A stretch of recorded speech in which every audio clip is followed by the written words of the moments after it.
I'm Daron Levine, and you're listening to In the Driver's Seat on SiriusXM Insight 121.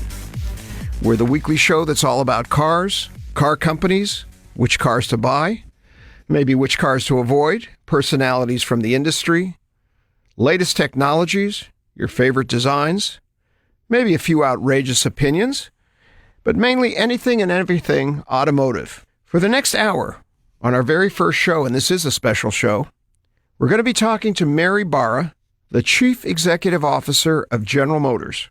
You may not know about Mary Barra, but you've probably driven in a Chevrolet or maybe a GMC pickup. You might have owned a Corvette or a Pontiac or a Hummer. Maybe somebody in your family worked for General Motors. You might have owned GM stock. And now, we're so pleased to introduce Mary Barra and to have her as our guest, our first guest on our first show. Do you love it? I mean, it's an exciting industry, so I absolutely do love it. I mean, there's days I love more than other days, but, you know, I have to honestly say there's something about every day that makes it special, and, it's a privilege to be in this role. I didn't do a bio on you, but you really grew up in this town. You grew up in a GM family. Your dad, I believe, was a tool and die man. Right. Worked for the union. You come from a GM family. So the GM you grew up with is not really so much like the GM today, is it? No, I mean, there's been tremendous change. There's been tremendous change in the industry, and there's been a lot of change in the company. But, the excitement, I remember when I was a kid and my dad would have the opportunity. He was a die maker, by the way, so absolutely right. And he'd bring home a new model, or he'd be telling us about a model he was working on, and he was excited. And when he brought that new car home, we would go over every inch of it together, my brother and I, with him, learning about it. You know, it was the days when you'd go to the dealership and they take the paper off the windows when the new models came out. So that was my childhood. And so again, there's been a lot that's changed when you look at the technology in the vehicle. You look at, it's truly a global market. But the fundamental excitement about, why people choose the vehicles they choose is still part of the business. Did you grow up wanting to work for General Motors? Were you sure from the very beginning you wanted to go be an engineer and be in General Motors? No, I was one of those kids in high school that didn't know what I wanted to do. I knew I loved math and science. And so when I had the opportunity to go to GMI, now Kettering University, I learned about engineering. I really hadn't thought about it. My parents, my brother and I were first generation going to college. And so my parents were encouraging us to go to college, but because they didn't have the experience themselves, they couldn't guide us as much as, we know now, and just the way information was available. So it was, you're going to college and you're going to study something. So getting the opportunity to go to Kettering was really great for me because it allowed me to marry my love of math and science into engineering, which is just a great foundation. But in retrospect, going to Kettering, right, and working as an engineer and being in a co-op student, I think you were, right? Right.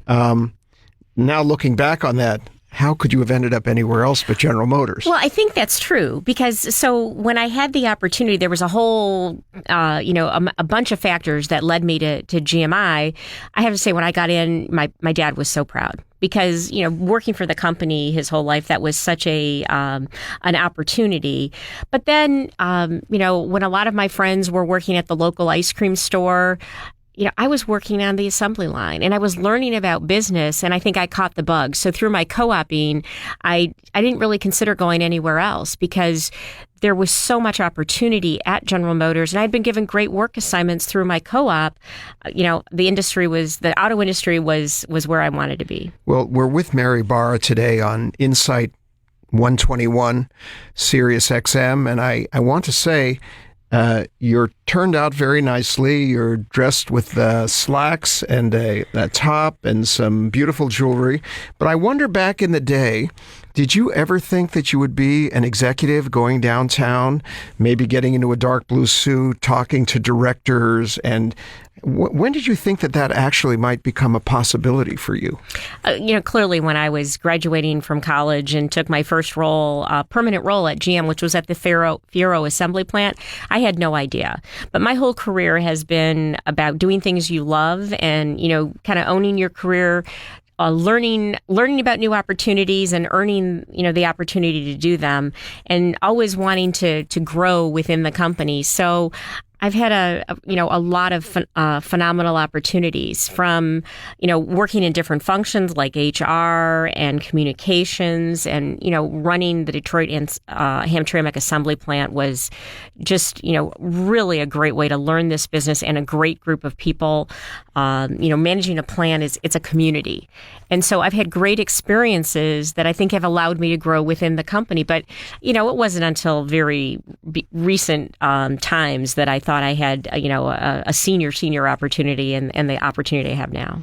Back in the day, you knew who Alfred Sloan was, obviously. Absolutely. By the time you got to college, you knew how important he was. You knew how important General Motors was. And I'm sure you began to understand how important General Motors was to this country, to the world, to the industry, the role it played in World War II. I mean, it was just huge. And it's hard to overstate the importance of General Motors. So when, during your career, it began to really run into serious international competition and find itself really on the defensive much more than it had ever been in your history, let's say, when you were younger, did you find that shocking at all? I actually think as I reflect back, and even when I started in the early 80s, I think we were already on the defense and we didn't quite know it. Yeah. And, when you looked at where our market share was going, where credible competition was coming in, customer preferences were changing. So we took, we missed some of the cues that made us great in the early days. And those are things that we had to work on. And, we made a lot of progress in the 90s and 2000s, clearly not quick and fast enough. But I think when you talk about how important General Motors is to the country and I think to the global economy, that's something I take very seriously and recognize not only do we have to work hard to make sure this company is here not for the next 5 years, but for the next 50 and beyond, because we're providing a service and value to customers around the globe, but we also offer a tremendous amount of jobs and careers for people. And so it's very important that we understand the responsibility that we have to the United States and to the globe. You put that very well. And it makes me want to ask you, in the fall of 2008, when Lehman Brothers failed, and when it quickly became clear that companies all over the United States, including General Motors, were on the brink of failure. Did that shock you, or did you see that coming? I think it's one of those situations where you think something will happen and it will work out, and right.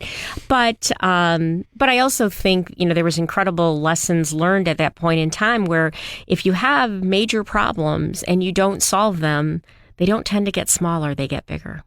And so, one of the lessons that I learned that is just, etched in my brain is that as we have challenges and problems, no matter how difficult they are, we have to work to solve them with our partners, across the globe, with, the dealers, suppliers, our unions, our employees.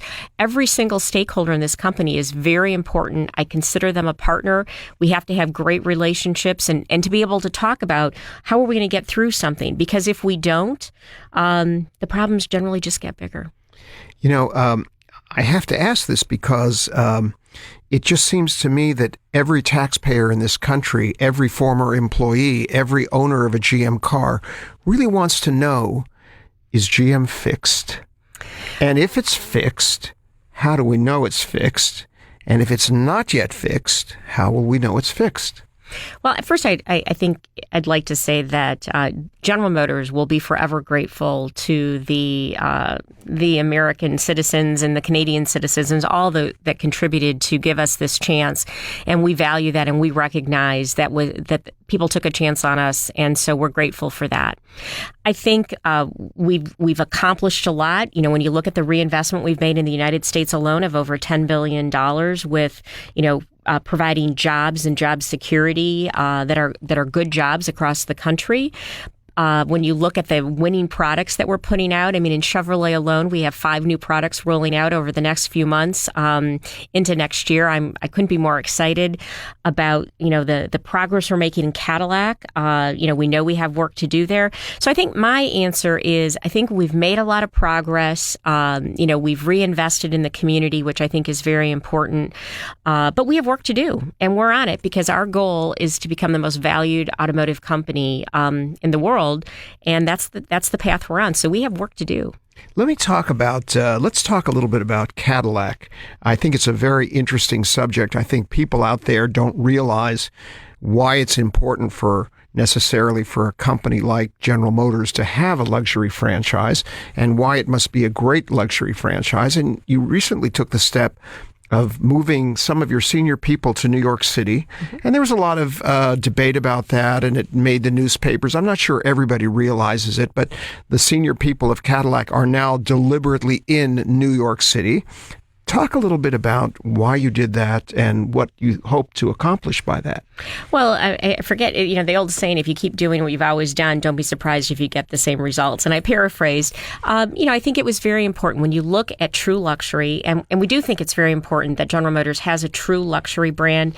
It becomes a brand that I think casts a halo over all the other brands, so it's important for the company. It becomes where you can implement a lot of new technology and new ideas that then, go through all the other brands like Chevrolet, GMC, Buick, etc. So I think it's very important. New York is the global capital of luxury for the world, not just for the United States. So I think making sure a key group of people in the sales and marketing arena were really immersed in that environment, I think was very important to get Cadillac where it needs to be. The design is still here. That team works closely with people in the Detroit area and, frankly, people around the globe every day. And, I frankly think the move was a little bit overplayed. We got a lot of coverage there, but when we moved our treasury operations to Detroit, which was, frankly, more people, it didn't get the same attention. Right. So, again, I think it's very important for us to challenge ourselves and to be in the middle of where, truly the global luxury is defined, and that's where we are. And I think it's critically important for Cadillac's success. How about profit? Give us a little finance class, a mini finance class on what it means to sell a luxury car versus what it means to sell a compact sedan.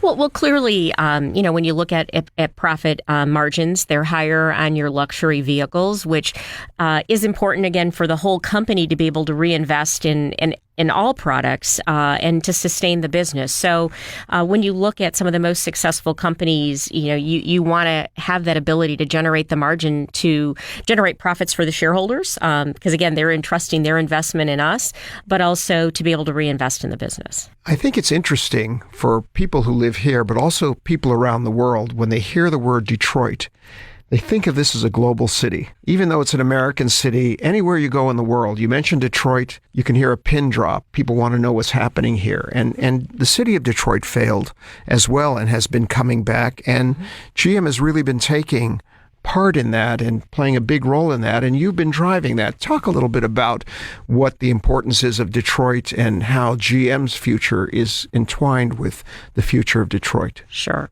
Well, first of all, Detroit's our home. We are a global company, but Detroit is our home. It's where our headquarters is.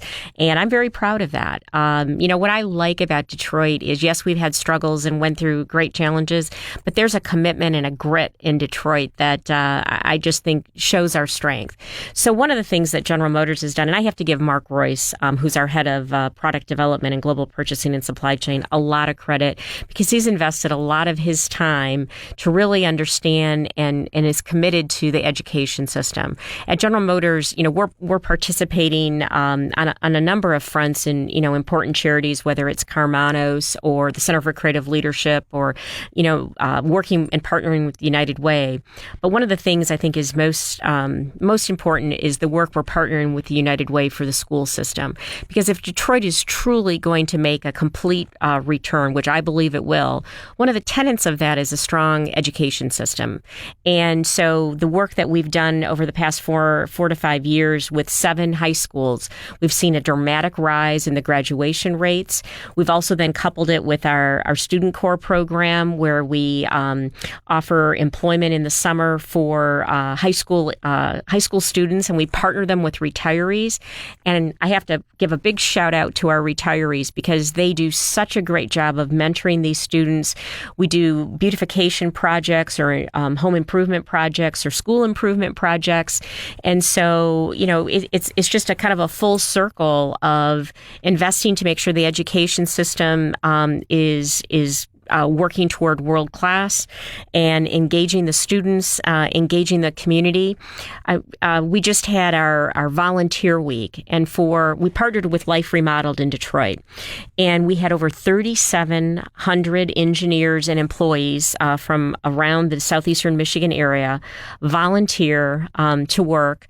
We actually had a waiting list of 400 more. Because we were oversubscribed of people wanting to volunteer and give their time. There are a lot of people around here who really want to bring Detroit back, and a lot of people who are rooting for General Motors. I agree with you, and one of the core beliefs of General Motors is we have to serve to and work to improve the communities in which we live and work.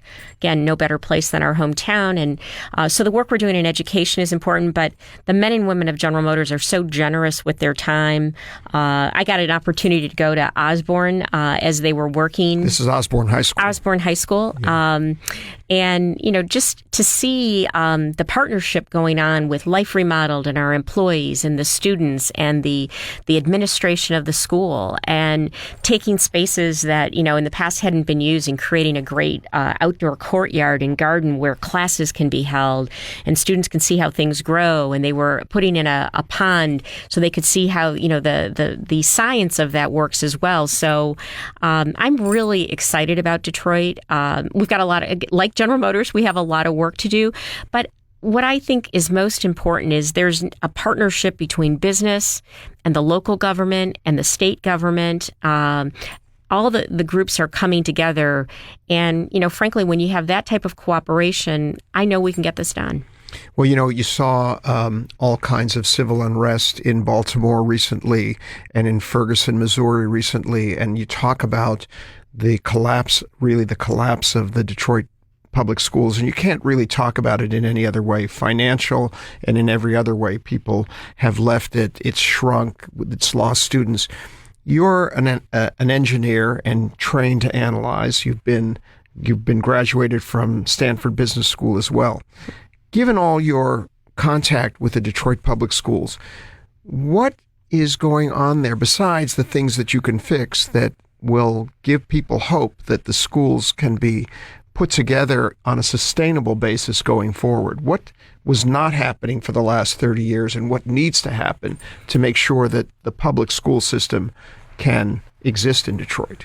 Well, I think one of the things is the coalition that was formed, and Mark Rice serves and represents General Motors on that. So all the concerned parties got together and were talking and identifying the issues. And do we have work to do? Yes. But, I think first coming together, getting all the issues down on a piece of paper, and you got to identify. As an engineer, you have to identify the problem before you can solve the problem.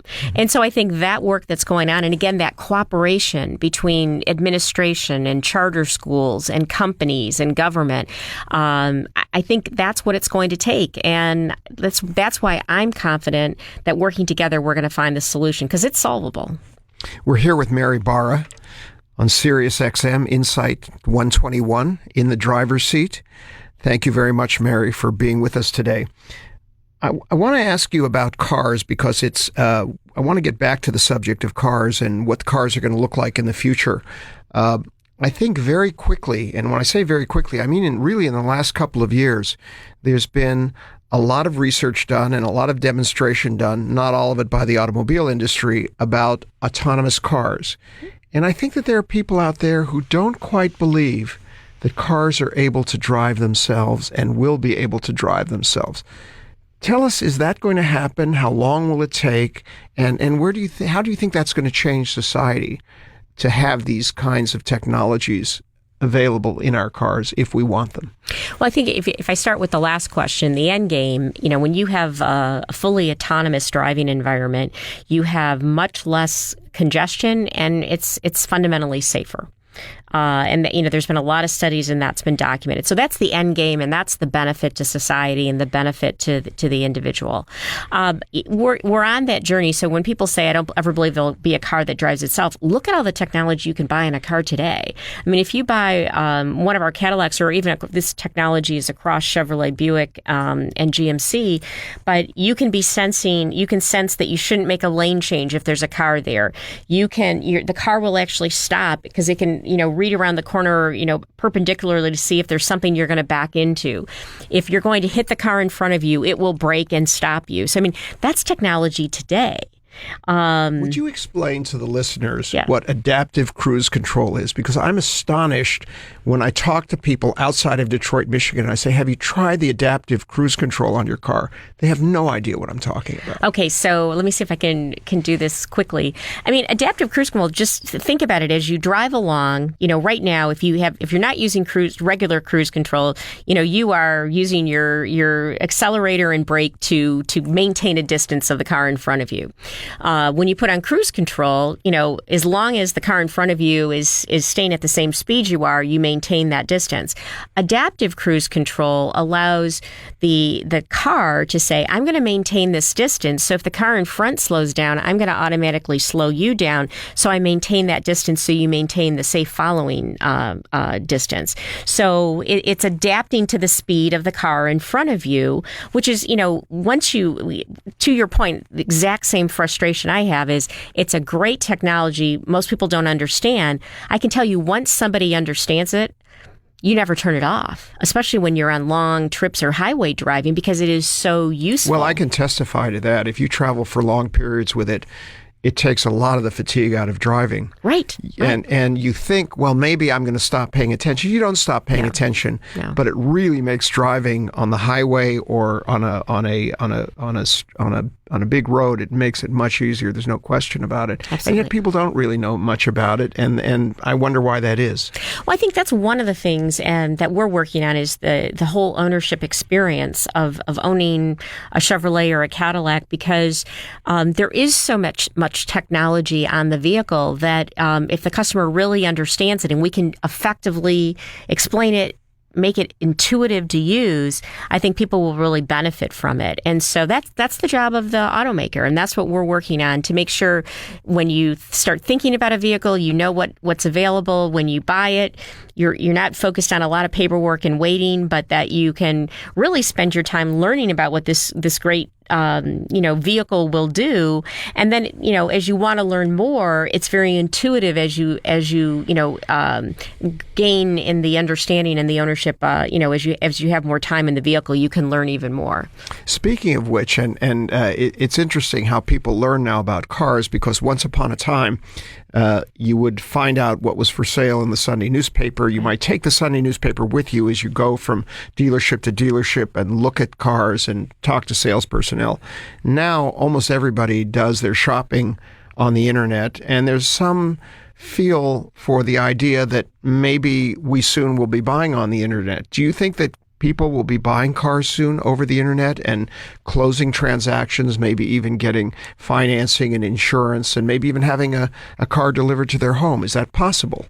I think we're going to continue to work to make the buying process as easy as possible in partnership with our dealers. But if you get back to that technology conversation we were just having, it's who better than a person sitting next to you in the car, explaining to you what this button does, what this feature does, and especially, look at the fact that we have with our iPhones and computers. We'd much rather go to the Apple Store and learn about how to use some functionality. In fact, they have classes about using the iPhone or using their AirBook. And so I draw the analogy. I think our dealers are very important business partners because they have roots in the community. They know the customer, and that's so key. But then as the cars become more and more technologically sophisticated, which is happening as we speak and will only accelerate, think about the partnership with the dealer and the customer to really make sure they're using every ounce of technology. I think that your point about safety and how safety is going to be enhanced by autonomous driving features is very compelling. I mean, we still kill 33,000 people on the roads every year, much more than we've ever killed in any of our wars, and it's really kind of amazing that that the carnage continues to happen. And in conjunction with that, we're seeing a lot more recalls, and GM's been through this. Everybody's really been through this. Is the government stepping up to changing the rules to an extent and changing what the concept of safety should be for the consumer and for the automakers? Have the rules begun to change now? Well, let me first, before I talk about that, and I will, because I definitely think that we're in a different place. But when you look at just in the United States, almost 33,000 fatalities a year. The two top causes of that are people unbelted and people driving under the influence. Right. So this is my public service announcement of please wear your seatbelts, because the restraint systems in cars are your best, protection, not only if something happens to you, but if you are involved with another driver. And second, there's so many ways to get home, driving under the influence, please don't. So I would just say, because those are two very important things that we can all take responsibility for and, just dramatically reduce that number. But when you look at specifically, to me, I think, the way I can speak to the way General Motors looks at it. We learned something very serious last year. And so we've gone in and changed our processes around safety. We're using data analytics. We're using Watson to really mine data to see if there's an issue. What is Watson? Watson is the computer that product from IBM. It's the one that some people may recognize that played Jeopardy. Okay. But we have really used advanced techniques to really mine data to see if we can find patterns to highlight if there's a problem on one of our vehicles. We've also, though, dramatically changed the way we design and engineer and validate our vehicles to take it to the next level. I mean, at General Motors, we are truly driving a zero defect mentality. So with all the technological sophistication, we need to take it to a different level. So that's what General Motors is doing. We take it very seriously. We want to be industry leaders with the highest quality, highest, safest vehicles, and that's the journey that we're on. So we have fundamentally changed with a very difficult and tragic situation we went through last year. So do you envision a day when there won't be any more recalls, or do you envision a day when recalls will be just sort of a normal routine because we always know more about this and we can change another part, or defects are inevitable, so we find them quicker, we change them quicker, we fix them better? So my vision of the world is that we have a zero recall because we have designed and validated the vehicles. So for the life that is under the average life of a vehicle, or the longer than average life, that the vehicle is perfectly capable of meeting those standards. Now, I do think we're also entering a world where when you drive off the lot, right now your car is the best it's going to be. I think we're entering a world where you drive off the lot or your car's delivered to your driveway, and over the next few years, your car can get better with uploads from a software perspective that allow you to have more functionality and applications. So I think, the tradition. So the car becomes programmable really after a while. Upgradable. Yes. Upgradable to a certain extent. Now, just like everything that's upgradable, there becomes limits of, the onboard hardware, et cetera. But I think we're entering the world. But my vision, and I can tell you, it's shared by the leadership of General Motors, is that, having a defect is not something that you have to accept. We think we've put the processes in place and the validation in place that we should be able to achieve zero defect. That's our goal. As we look, though, we are also, and I think we've demonstrated, if there is an issue, we're finding it extremely fast and fixing it, also because it's all about protecting the customer. So future recalls may have more to do with upgrades than they have to do with replacing defective parts. But then I wouldn't call it a recall. Okay. What would you call it? I think it's an enhancement to the vehicle. Think about, like you do when you load an app onto your phone, or, when you get an upgrade. Right. I think those are the opportunities that are right in front of us, and frankly, in some cases, providing today. Okay, we're going to take a quick break, and we'll be right back with more of Mary Barra. Buckle up, we're back and putting you in the driver's seat with Daron Levin. Let me change gears on you again. You just came back from a trip to India. Yes. And you announced a big investment in India, and it highlights the international and global nature of the business you're in today. We saw this past week a lot of turmoil in the markets, and China in particular is going through some great turmoil having to do with a bubble economy and Japan went through a bubble economy, and we've been through bubble economies before. Talk a little bit about GM's interests in China, because you are one of the major players there, and how you may be readjusting your sights now, given what's happened in the last couple of weeks in China. Sure. Well, China remains an incredibly important market. When you look over the next 10 to 15 years, we still see substantial growth. We're at about 25 million unit market right now, and there's all kinds of external projections that say that will get to 35 million. So that compares, just to give perspective, with a 17 million market in the United States. So it's the single biggest market in the world. Absolutely.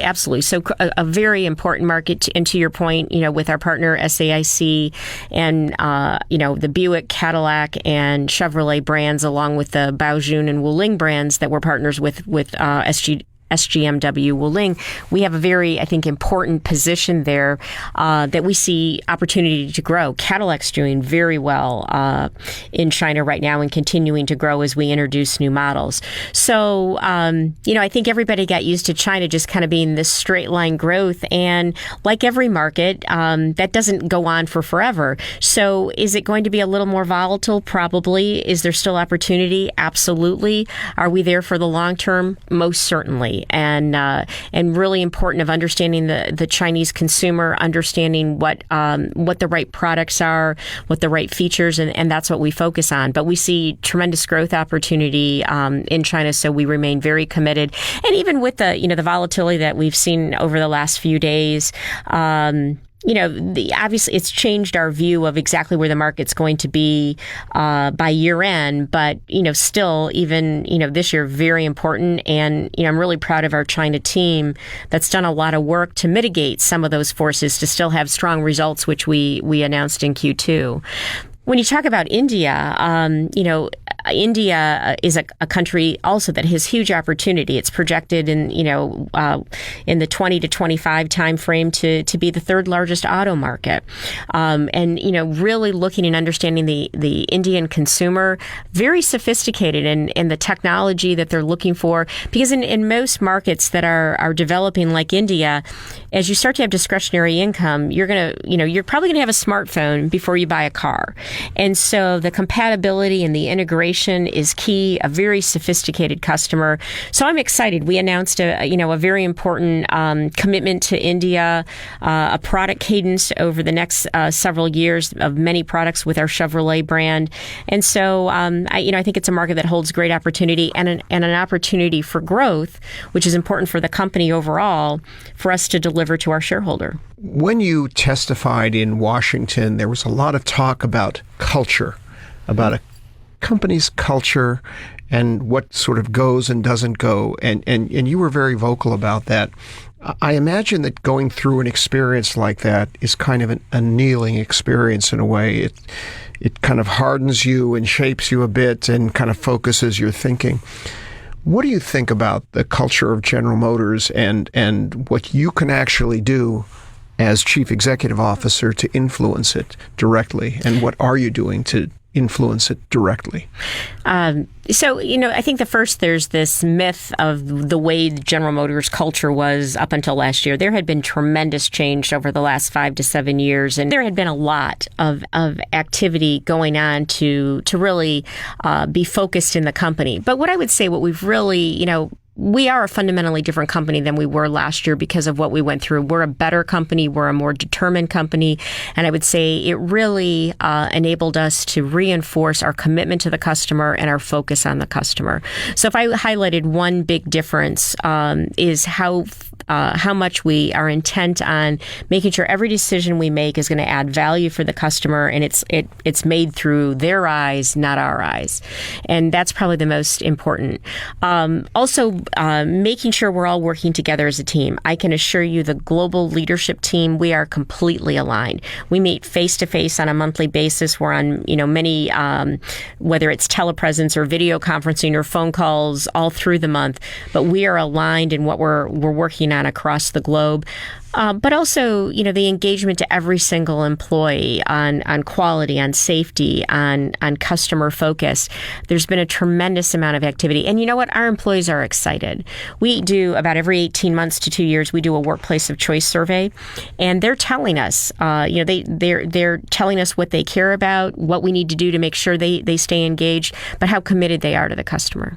General Motors was a place that very much promoted from within and recruited very much within its own family. In a sense, you're a product of that, I suppose.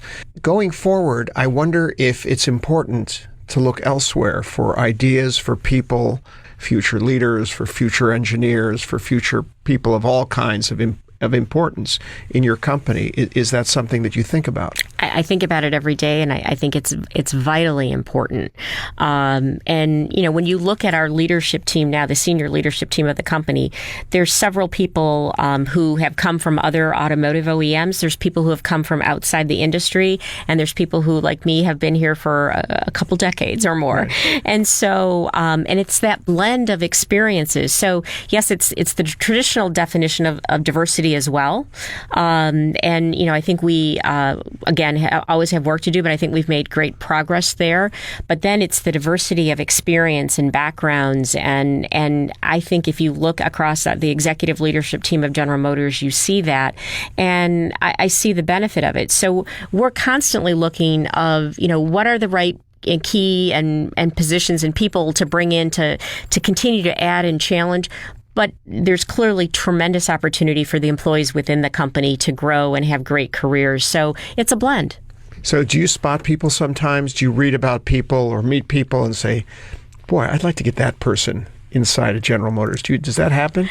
It does. It does when I meet people at different business forums at the more senior level. But I can also tell you what I get most excited when I'm on a college campus and I meet, today the millennial generation and their drive and determination and focus and speed, they're energizing. And in fact, we just recently at our senior leadership group, we have a group called Jumpstart, which is people who have been in the company less than 5 years. And they came and presented to us, and they talk about reverse mentoring, and it's fascinating. Reverse mentoring, what is that? In other words, they become your mentor. Exactly, to help us understand, the next generation and how people think. Because think about it, it's not only from a customer perspective, it's from an employee perspective. Sure. And so, again, when I meet people on college campuses, our head of HR probably will get mad at me because I was like collecting resumes and passing them back, or telling someone, hey, send me your resume, or I'll start talking to them about a career at General Motors. And we've had some success. So do you get any resistance on the level of people who say, well, I was thinking of going out to Silicon Valley, or I want to be in San Francisco in a startup, and then have to explain, well, we really need you here at the Tech Center in Warren, Michigan, and it's a little cold in the wintertime, but we need you here. How do you overcome sort of this natural migration of young people to the coasts? Well, a really interesting thing that is happening right now, especially in southeastern Michigan and in Detroit, is the college graduates want to come here because they see something happening in Detroit and they want to be a part of it. Because again, I'm so impressed with this generation of wanting to change the world, be a part of something important, and so they're drawn here because again, the city's changing and they can be a part of it. If they want to start their own business, it's a place where they can afford to do that. And frankly, there is still that draw, the same draw that got me, 35 years ago to come to General Motors of working on cars and trucks and crossovers and the technology and the customer experience. Generally, once people get here and see what it's all about and see the opportunity, it's not as big a sales pitch. But, one of the things I've challenged the team to do is the allure. Yes, there's the weather of California, but, there's all kinds of challenges of living in California as well. But that mindset, that spirit of can do, and I'm going to create the next great thing, there's no reason it can't happen in Detroit. So you're getting some wins. You're getting some of the some of the younger people to come here. Right. And we've attracted a number of people from those tech companies you're referring to that are now working for us. We also have an office in Silicon Valley to stay, really tapped into what's happening there. I did my business school program at Stanford, so I'm connected to the university. I heard you're going on the board there. Yes, is that right? Yes. So connected there, but to me, it's a very short trip, and the talent and the work we're doing with technology today. You can do work in a lot of places, but there's something special in Detroit. I have to ask this: what is your day like? Well, every day is different, which makes the job exciting. Okay. But what's a day like? Again, it's I'm not a morning person, so but there are days we start at 6. There's days we start at 7. My perfect time is around 7:30, and so. But again, it's a global company, and to be fair to the folks that are in Asia, a lot of times 6 a.m. here is 6 p.m. there. So you're giving up an early morning, but they're giving up their evening, often with their family. So we try to balance that. But it starts and it's meeting. Some of my best days are when I'm in one of our design centers or in one of our proving grounds and having the opportunity to drive our vehicles. In a couple of weeks, I'll be headed to Brazil. And get to meet and spend time with not only employees but dealers and suppliers. A couple weeks later, I'll be at the Frankfurt Auto Show, and very excited to be a part of the launch of the Opel Astra. And the following month, I'll be in China. So tell us about a cool car you've driven recently that maybe we've never heard of. Well, you've heard of this one, but the coolest car is the Z06, the Corvette convertible Z06 that my husband and I took to the Woodward Dream Cruise. Okay. We call it the Beast. Uh-huh. And it's black on black on black. And, it's a car that, first of all, is just phenomenal to drive. And, it's exciting to see people's reaction to the vehicle. So I would say that's probably, of one I can talk about, that's one that, is just very exciting. And I think it captures the true capability of the GM team. I'm sure a person like you does not have a lot of spare time or days off or that sort of thing with all the commitments that you have to the community and to the company and to your family. But let's say you were to have a day off, what would be the first thing you do on that day off? Well, first of all, you're connected all the time, and so that's one thing. But so you mean you turn your smartphone off? I'd be hard pressed to do that. But one of the things I do. So a whole day is hard to say exactly how I'd spend it. But I'm a big believer in work-life balance because I believe that when people take time, this is a marathon. It's not a sprint. There's days we're sprinting, but for the most part, it's a marathon. And so I think work-life balance, whether it's your family or your passion, or whatever your interests are, I really encourage employees to do that because I think it rejuvenates them and they come back refreshed with new ideas and they contribute more. And that's just a belief I have, and frankly, all the data supports that. So to me, the best time is when I'm sitting next to my husband at one of my children's sporting events. Which I will do later today to watch a volleyball match. That to me is the best, and I would say that's there's stacks of books I want to read when I retire. I was going to ask you that. You anticipated my next question. Okay. Have you read a book lately? The book I'm reading right now. And I do have a stack of books that I'm really can't wait to get to. But I'm reading a book called Work Rules. But it was written by one of the leadership team members at Google. And just, one of the things we talked a little bit earlier about culture, and I believe strongly it's about behaviors and leadership. But so I always, I like to read about other cultures and other companies and how they, engage employees and how they think about things. So, but come on, that's boring. That's just to help you with work. Isn't there some like novelist that's like a guilty pleasure or something you just read for escapism? Frankly, to me, that book, because there's this looming stack of books I really, really want to read. I have a book on, I want to read the latest Tom Brokaw book that he just wrote. Okay. And that's next. And then there's a great book on China and a book on India. So no fiction in there at all. Yeah, there's time for fiction in retirement. Again, and I find these books fascinating, because I'm writing in the margins. I'm writing in the, I can't read a book without a pen because I'm writing and taking notes. So I find it really engaging. Now, how about sports? Your family, your parents' family's Finnish, is that right? Yes. So do you go ice fishing or cross-country skiing or something like that? I used to cross-country ski. I'm a downhill skier now, but no. Do you go on the Black Diamonds? I can get down a black diamond, although it's not pretty. Okay. But no, I'm probably not the most athletic person. My husband is, and my children are. So I'm more, cycling or working out to get my activity, running type of things. So that's frankly, my one. If you want to know what I do when I really want to get away, I believe in retail therapy. I love to shop. You like to shop. So, that's great. Yeah. So you come out here to Somerset and places like that? Exactly. Nice. What about getting to drive cars that you wouldn't drive out at the tech center? Do you drive competitive vehicles? I do. I drive competitive vehicles. I drive all of our vehicles, generally before we launch. Obviously less than I did in my previous role.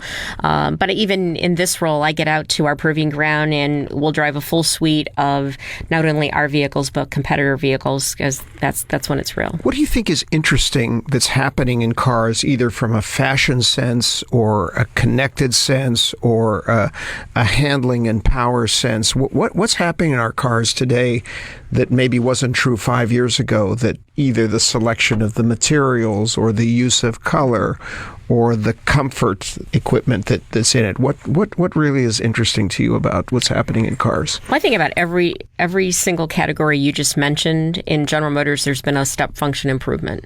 In interior design, and just the selection of fabrics, the way it goes together, the way it makes you feel when you're in the vehicle, I just think it's very premium. A lot of people have gotten into the new Chevrolet Impala, and they're like, this is a luxury car. And I think, again, it's credit to the team for designing and engineering and executing it in a very affordable Chevrolet Impala.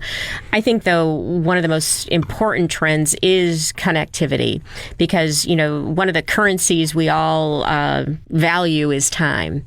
And so the extent that we can integrate technology, connect you, and allow you to be more efficient, I think becomes something that really, truly the customer values. And so when you look at the phone integration that we recently did for things, people are used to having their music or their contacts and being able to not have to learn a new system, but to have that to be seamlessly integrated.